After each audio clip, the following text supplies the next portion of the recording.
Chloride NaCl। तो यहाँ से जो है प्रिसिपिटेट बनता है, क्योंकि अब देखिए यहाँ पे कंपाउंड, तो यहाँ पे भी कंपाउंड है, यहाँ पे भी कंपाउंड है, रिएक्ट किया तो ये कंपाउंड बना दिया और ये भी कंपाउंड बना दिया। तो दोनों तरफ कंपाउंड वाला काम है, खेला एकदम सही चल रहा है। तो ये वाला एग्जाम्पल हम लोग को लेके चलना है कि ये प्रेसिपिटेशन हो सकता है कैसे। अभी अगर आपको केमिस्ट्री टफ लगता है तो ज़्यादा दिमाग मत लगाइए, बस प्रेसिपिटेशन में याद रखिएगा डबल डिस्प्लेसमेंट, और डबल डिस्प्लेसमेंट में याद रखिएगा कि AB और CD मतलब दोनों कंपाउंड होगा और फिर दोनों कंपाउंड मिलेगा, तो उस पर ज़्यादा जोर देकर उसको टिक मार देना है एकदम आँख मूंद के, सही होगा 100%। अगला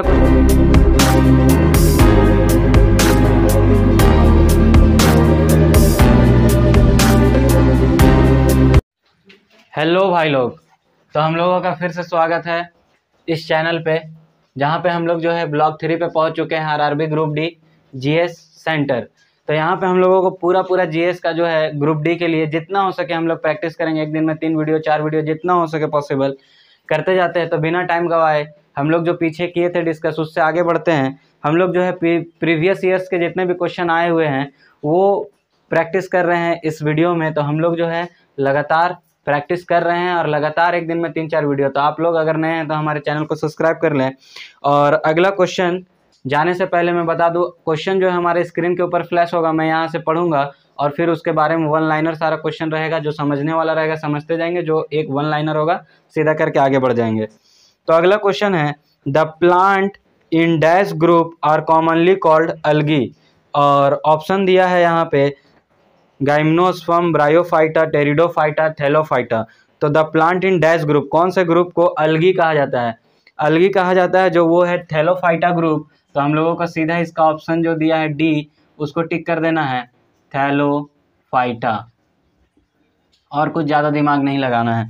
उसके बाद जो है हम लोग अगले क्वेश्चन की तरफ बढ़ते हैं। तो अगला क्वेश्चन जो है आपके स्क्रीन के ऊपर फ्लैश हो रहा होगा, दिया है न्यूटन मीटर -2 मतलब न्यूटन मीटर स्क्वायर। तो इसको पर इस तरह से हम लोग भी लिख सकते हैं, न्यूटन पर मीटर स्क्वायर। इसी को थोड़ा सा अलग करके लिखा है न्यूटन मीटर पावर -2।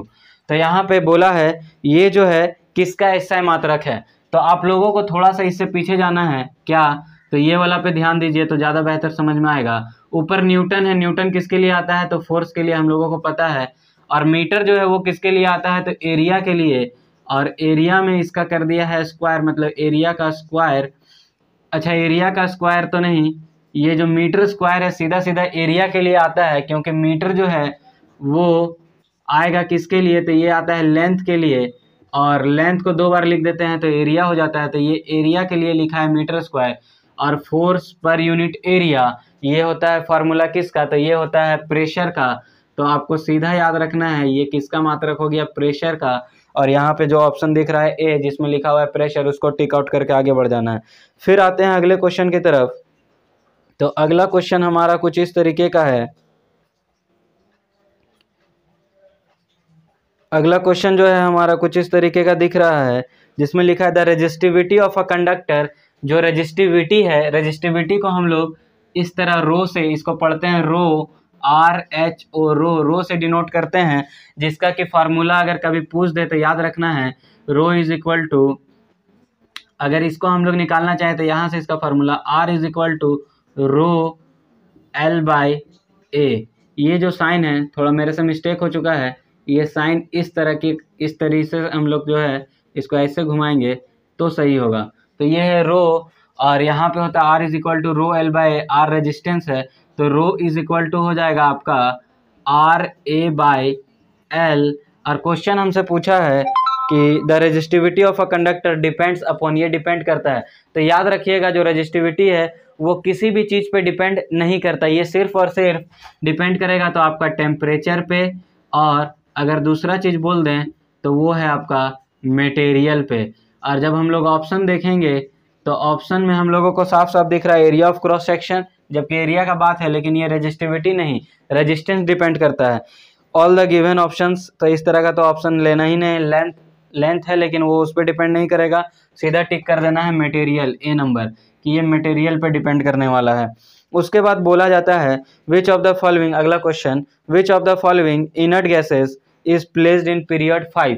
तो हम लोग जब पीरियोडिक टेबल देखते हैं तो कुछ इस तरीके का पीरियोडिक टेबल होगा, जिसमें कि यहाँ से एलिमेंट्स को जो है आगे वाला में रखते हैं, फिर यहाँ बीच में थोड़ा खाली रहता है, फिर इधर जो है आपका एलिमेंट्स और ये पूरा दिखता है।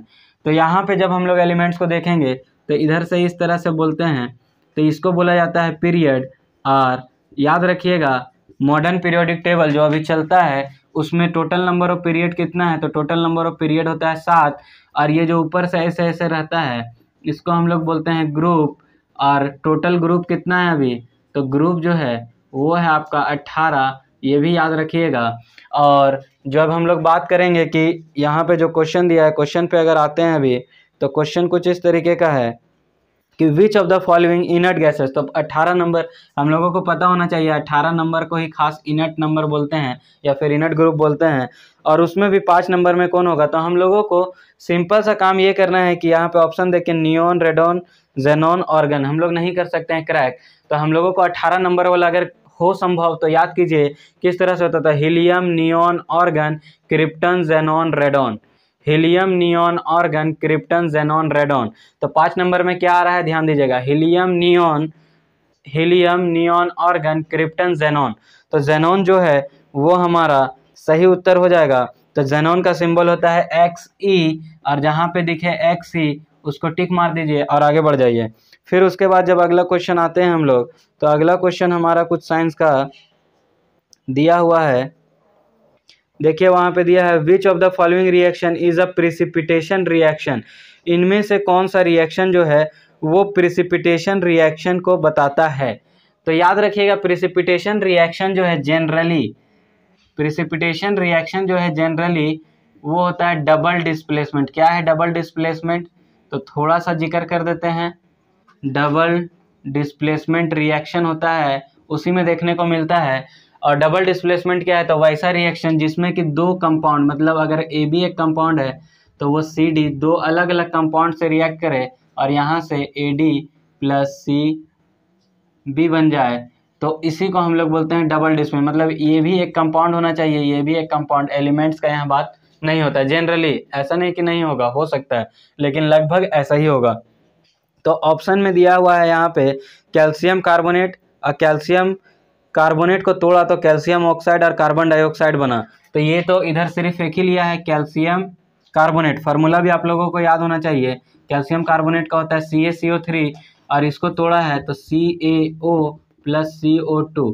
ये एक एग्जाम्पल हम लोग यूज़ करते हैं, कभी पूछ दिया कि क्वेश्चन तो याद रखिएगा ये एग्जाम्पल हमारा है डिकम्पोजिशन रिएक्शन का। अगर आगे पूछ दे विखंडन रिएक्शन, विखंडन अभिक्रिया जो होता है, तो ये उसी का एग्जाम्पल है। डिकम्पोजिशन रिएक्शन का ये आपका एग्जाम्पल हो गया। तो ये नहीं हो सकता क्योंकि हमने बोला दोनों तरफ कंपाउंड, यहाँ तो एक ही कंपाउंड है। फिर आगे बढ़ते हैं तो लिखा है सोडियम सल्फेट। सोडियम सल्फेट का फार्मूला क्या होगा, तो Na2SO4 प्लस अगला है barium chloride, barium BaCl2, barium chloride. ये जब आपस में अभिक्रिया करेगा तो यहाँ से बनेगा बेरियम सल्फेट, जिसको बोलते हैं BaSO4, और साथ ही साथ बेरियम सल्फेट के साथ हम लोगों को मिलने वाला है सोडियम क्लोराइड NaCl। तो यहाँ से जो है प्रिसिपिटेट बनता है, क्योंकि अब देखिए यहाँ पे कंपाउंड, तो यहाँ पे भी कंपाउंड है, यहाँ पे भी कंपाउंड है, रिएक्ट किया तो ये कंपाउंड बना दिया और ये भी कंपाउंड बना दिया। तो दोनों तरफ कंपाउंड वाला काम है, खेला एकदम सही चल रहा है। तो ये वाला एग्जाम्पल हम लोग को लेके चलना है कि ये प्रिसिपिटेशन हो सकता है कैसे, अभी आगे देखिए आपको और क्लियर हो जाएगा। अगला आगे लिया है लीड। लीड का मतलब होता है Pb plus copper chloride CuCl2। तो उतना आगे नहीं जाते हैं हम लोग, यहाँ पे अकेला एक एलिमेंट ले लिया तो हम लोग सीधे इसको खत्म कर देंगे, बोलेंगे ये नहीं हो सकता है। फिर उसके बाद आगे बढ़ते हैं तो मीथेन प्लस ऑक्सीजन। मीथेन का फार्मूला पूछ देता है डायरेक्ट, याद रखिएगा CH4, और इसके साथ जो है ऑक्सीजन O2। तो फिर ये अकेला ले लिया तो इसको भी हम लोग खारिज कर देंगे। ऐसे खारिज करके कभी कभी ट्रिक से भी क्वेश्चन बना लेना है। अगर आपको केमिस्ट्री टफ लगता है तो ज़्यादा दिमाग मत लगाइए, बस प्रिसिपिटेशन में याद रखिएगा डबल डिस्प्लेसमेंट, और डबल डिस्प्लेसमेंट में याद रखिएगा कि AB और CD मतलब दोनों कंपाउंड होगा और फिर दोनों कंपाउंड मिलेगा, तो उस पर ज़्यादा जोर देकर उसको टिक मार देना है एकदम आँख मूंद के, सही होगा 100%। अगला क्वेश्चन में आते हैं। अगला क्वेश्चन है how many hydrogen atom are present in 1 molecule of ethanol. Ethanol का फार्मूला याद होना चाहिए तभी इस क्वेश्चन को कर पाएंगे, नहीं याद होगा तो उसको याद करने की कोशिश कीजिए। कैसे होता है इथेनॉल का फार्मूला, कैसा दिखता है, तो हम लिखे यहाँ पे इथेनॉल, इथेनॉल है ये। अब इथेनॉल में जो है हम लोगों को पता होगा अल्कोहल ग्रुप में होता है इथेनॉल, और इसका फार्मूला जो हो जाएगा वो होता है C2H5OH, और यहाँ बोला 1 मोल, मतलब इसका एक ही नंबर लेना है तो 2 से मल्टीप्लाई करने का जरूरत नहीं है, और 1 मोल लेंगे तो बताइए कितना नंबर ऑफ आपका हाइड्रोजन एटम होगा। तो हाइड्रोजन बस गिन लीजिए यार, का गिनती तो सबको आता है जितना लोग पढ़ रहे हैं। तो यहाँ 5 गो हाइड्रोजन यहाँ आया है और 1 गो हाइड्रोजन यहाँ आया है, 5 और 1 कितना होता है 6, तो 6 जहाँ लिखल होगा उसको मार देना है टिक, आंसर वही है सही वाला। फिर आगे बढ़ते हैं। तो आगे बढ़ने से पहले हमारा फ़ोन जो है हो गया है थोड़ा सा बंद, लॉक खोल लेते हैं। हाँ, तो आइए अगला क्वेश्चन में आते हैं, और अगला क्वेश्चन जो दिया है साइंस से वो दिया है a body travelling with a speed of more than the velocity of sound. Velocity of sound पहले तो आपको याद होना चाहिए, वेलोसिटी ऑफ साउंड कितना होता है। तो वेलोसिटी ऑफ साउंड अगर आप लोगों को पता होगा तो वेलोसिटी ऑफ साउंड होता है 334 मीटर पर सेकेंड, इसी को कहीं कहीं 330 भी लिखता है। और वेलोसिटी ऑफ लाइट भी आप लोगों को पता होना चाहिए, क्योंकि पूछ सकता है इस साल, बहुत चांसेस है। तो वेलोसिटी ऑफ लाइट होता है 3 × 10⁸ मीटर पर सेकेंड। यूनिट पे ध्यान दीजिएगा, अगर वहाँ किलोमीटर कर देगा तो थोड़ा अंतर आ जाएगा। तो मीटर पर सेकेंड 3 × 10⁸। अब यहाँ क्वेश्चन में आते हैं। तो अगर कोई जो साउंड है या एक बॉडी है, सीधा बात कर रहा है, एक बॉडी है, वो बॉडी जो है अगर साउंड के वेलोसिटी से ज़्यादा, मतलब 334 मीटर से ज़्यादा स्पीड चले लगे तो उसको क्या बोलेंगे। तो अगर साउंड के स्पीड से कोई भी ज़्यादा चलने लगता है तो उसको सीधा बोलते हैं, हम लोग को याद रखना है, सुपरसोनिक। और इसमें फिर 2-4 बात और कर लेते हैं, जैसे एक नाम है अल्ट्रासोनिक। तो याद होगा हम लोग पढ़ते हैं, हम लोग का सुनने का क्षमता जो होता है, ऑडियो जो हम लोग सुन सकते हैं आवाज़, जैसे मान लीजिए कोई मक्खी भिनभिना रहा है तो हम लोग को कान तक सुनाई दे देता है। कोई मान लीजिए उससे भी कम साउंड हुआ, उससे भी कम साउंड हुआ, जैसे मान लीजिए कोई चल रहा है कीड़ा, तो जरूर कुछ ना कुछ साउंड निकलता होगा, लेकिन हम लोग का कान तक वो नहीं पहुंचता है। या फिर मान लीजिए साउंड का वो रेंज जिसके पार हम लोग नहीं सुन सकते, कान का पर्दा फट जाता है, तो वो रेंज जो है जिसको हम लोग बोलते हैं ऑडिबल रेंज, जितना हम लोग सुन सकते हैं ऑडिबल रेंज। और ये जो ऑडिबल रेंज है ये हम लोग के पता हो एक बार, और कितने हैं ऑडिबल रेंज, तो वो है 20 हर्ज टू 20,000 हर्ज। सिंपली इसको हम लोग लिख सकते हैं 20 हर्ज से 20 किलो हर्ज। तो 20 किलो हर्ज ना लिख के सीधा 20,000 हर्ज लिखे हैं। अब ये हर्ज क्या है, तो हर्ज भी साउंड का ऐसा मात्रक है। साउंड में कौन सी, तो फ्रीक्वेंसी का, याद रखिएगा ये फ्रीक्वेंसी का ऐसा मात्रक है, साउंड में नहीं मार देना है। साउंड का मात्रक अगर क्वेश्चन पूछ दे तो वो होता है डीबी माने डेसिबल। डेसिबल जो है साउंड का मात्रक है, उसका यूनिट।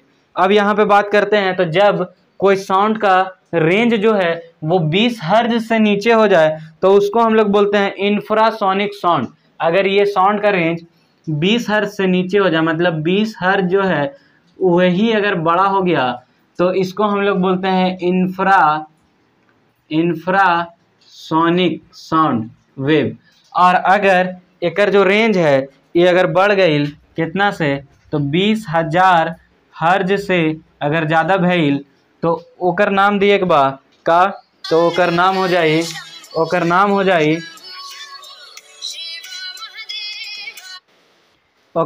जाई सिंपल सा नाम याद रखे के, ओकर नाम हो जाई अल्ट्रासोनिक। सब सुन ले भाई कर नाम, अल्ट्रासोनिक साउंड वेव।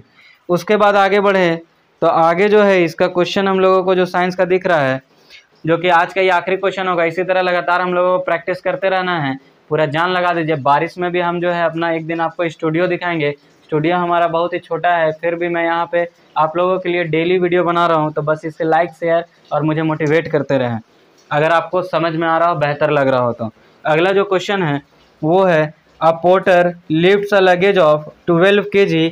एक पोर्टर है वो क्या कर रहा है, एक लगेज को उठाया तो लगेज का वजनवा कितना है 12 kg फ्रॉम द ग्राउंड। और उठा के ऐसे, जैसे मान लीजिए कुल्ली उल्ली कैसे होता है, ऐसे उठाया, और पोर्टर मैंने जो घड़ा बनाने वाला है तो उठाया और यहाँ पे माथा के ऊपर रख लिया, तो उसका कुछ हाइट होगा, हाइटवा होकर दिया है 1.5 मीटर। Above the ground. तो बोलता है कि वर्क डन बताइए। एक क्वेश्चन अभी हम लोग पहला वीडियो में, इससे पहले वाला वीडियो अगर आप देखिएगा ब्लॉग 2 हमारा, तो वहाँ पे वर्क डन पे क्वेश्चन है, लेकिन वहाँ फार्मूला दूसरा है। यहाँ पे देख लीजिए क्या लगेगा। तो दिया क्या है, तो यहाँ पे दिया है अमीन के मास, कितना का मास है, तो अगर मास 12 kg वजन है, और जो हाइट दियल है वो दियल है 1.5 मीटर। 1.5 मीटर के हाइट के ऊपर ऐसे उठा लिया, रख लिए मथुआ पर। बताइए अगर वर्क डन का है। तो हमने पढ़ ले ये पहले क्या, तो अगर मान लीजिए कि ये हमारा हाइट है, और अगर कोई m मास का वजन यहाँ पे रखा है, तो इसका जो वर्क डन होगा वो इसका पोटेंशियल एनर्जी के बराबर होगा। और पोटेंशियल एनर्जी होता क्या है, तो mgh, जैसे mdh हम लोग पढ़ते हैं वैसे mgh। और mgh जो है वहाँ पे, अगर यहाँ क्वेश्चन में देखेंगे हम लोग, तो m हमारा कितना दिया है, तो m हमारा दिया है 12, और g का वैल्यू पता है, कुछ नहीं बोला है तो 10 ले लीजिए। ऐसे तो होता है 9.8, लेकिन 10 लीजिए क्योंकि आसानी होगा। और अगर नहीं लेते हैं तो भी आंसर यहाँ 10 लेके आया है, तो हम लोग को 10 तो लेना ही होगा। अब अगला जो है 12 गुने 10 गुने 15, तो इसको सीधा हम लिख सकते हैं 12 गुने 15, क्योंकि ये दशमलव एक से मल्टीप्लाई होकर हट जाए। अब 12 गुने 15 जैसे करेंगे तो 15 दहिए 150, और 15 दूनी 30, और 150 और 30 180, तो यहाँ से हो गई 180। और पिछले ही दिन हम बताए हैं वर्क डन का जो मात्रक है वो है जूल, तो 180 जूल जहाँ दिखे उसको मार दीजिए टिक। आज के लिए इतना ही रहने देते हैं, आगे इसी तरह का लगातार प्रैक्टिस करेंगे। मिलते हैं नेक्स्ट वीडियो में। जय हिंद।